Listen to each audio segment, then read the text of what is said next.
Hey Guru Nation, thank you so much for watching. Make sure you like, subscribe, comment, share. Really means a lot to me. I got asked a question on LinkedIn today, and I think it's a question that a lot of people who are thinking about getting in the industry are struggling with, because there's a lot of confusion, there's a lot of ambiguity when it comes to getting into clinical research. So here's this person's question. I've done my homework and know that being a CRA with 60 to 80% travel can really wear you down, and in general, the job has a very high turnover. With that being said, I'm willing to stick it out, but I'm scared of being burnt out. I'm currently in the process of applying to entry-level CRA roles. Some of the burning questions I have are, what are the major practical differences between working as a CRA at the site, CRO, and sponsor level? And how do I know which is best for my lifestyle and long-term career? So, first things first, there are no CRAs at the site level. CRAs come to the site to monitor the sites, but they work for CROs or sponsors. Now, from those two, which is better? Hands down, it's the sponsor.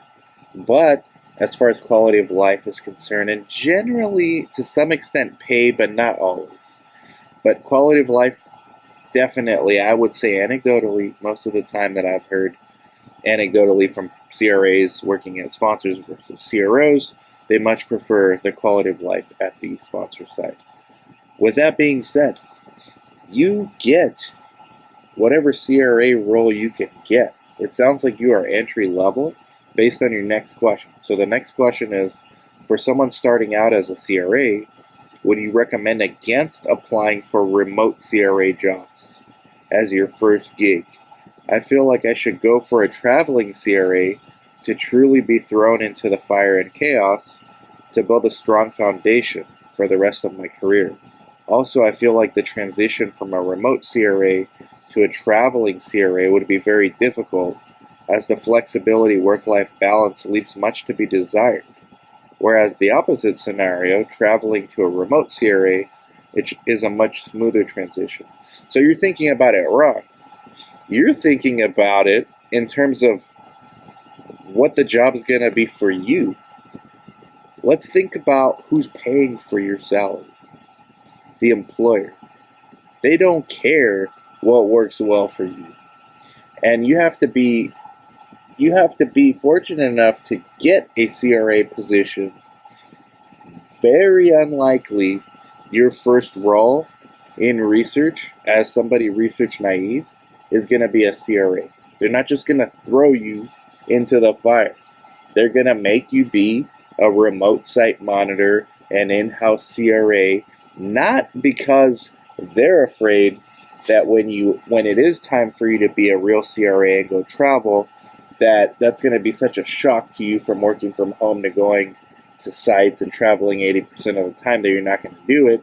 They know you're going to adjust based on the fact that your salary will greatly adjust.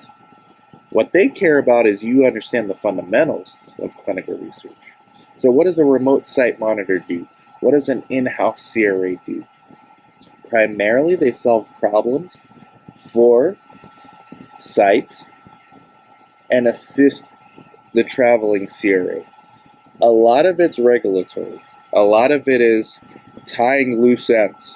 We deal with our in-house CRA as a site. We have several studies where we deal with our in-house CRAs or remote site monitors as much, if not more often, than our CRAs. Because whenever we can't get access to a vendor platform or a portal, or we don't know how to handle a particular situation, and our traveling CRA is busy because, like you said, they travel 80% of the time, the in-house CRA is the one who handles these problems. So outside of actually coming to your site to monitor, they are basically being monitors. They're not doing source data verification, at least that I'm aware of. They're not doing source data review. They're not doing IP accountability. But they are doing everything else on those IMV reports. What are those IMV reports? Interim monitoring visit reports. So they're doing all the regulatory stuff, what's outstanding, which sub-I needs to sign the latest financial disclosure form, what's the delegation of authorities log looking like, are all the new protocol amendment trainings done, does the site have the new ICF, the latest version of the ICF? They're doing all that. So by the time, and the CRO and sponsors know that it's much easier to train you on that stuff first, and then make you be actual CRA where you travel to sites and start monitoring. Because essentially now the traveling CRA, they're responsible for all these things as well. If the in-house CRA doesn't catch it, the regular CRA is supposed to catch those things. But the regular CRA also has the added responsibility of PI oversight, making sure principal investigators following the protocol, making sure sites are recruiting, although the in-house CRAs and the remote site monitors do a great deal of that as well as investigation of product accountability and the aforementioned source data verification and source data review. So it's not so much about what works for you, the employee, it's how does it make sense for the employer? At the end of the day, they're the ones making the rules. He who has the gold makes the rules. So this is the way the system has been set up. It's not set up to where, hey, occasionally you'll get somebody research naive where the CRO, usually it's the CRO, will take a chance on them and say, hey, because of your RN background, we think you would be a good fit to be a traveling CRA once you take our academy, or whatever the case may be. Whatever training they have. A lot of these CROs now have trainings reserved specifically for people they recruit that they think are good talent for CRAs. Because you're absolutely right. CRA is high turnover, high stress, high burnout, a lot of travel, a lot of time away from family. And they know it's not sustainable. And you are right. Once a CRA, a traveling CRA, gets burnt out, they might go back to being in-house CRA. Oftentimes what you'll see is they'll become a lead CRA where they'll travel less, or become a line manager, or become a project manager, or become a clinical trial manager. But sometimes you will see them go back to being an in-house CRA or remote site monitor. Or sometimes you'll see them going back to being CRCs. So you're close. I get what you're asking, but you're thinking about it from your perspective and not from the perspective of the employer.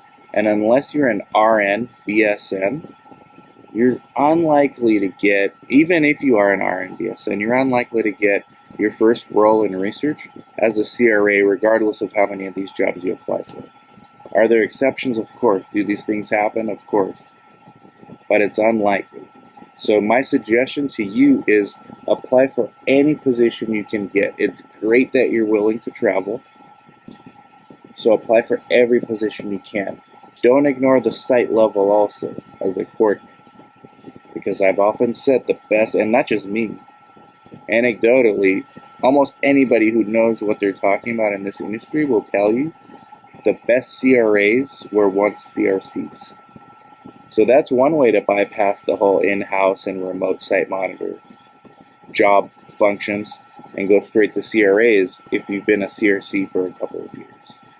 So any job you can get, that's where you go. Don't ignore the site level. Don't ignore some of these other positions. You will figure out how to transition from working at home to traveling 80% of the time when the money is right. And usually the CRAs, some of the highest paid people in this industry, because they are required to sacrifice a great deal of their time and their life for their job. Like, subscribe, comment, share. Take care.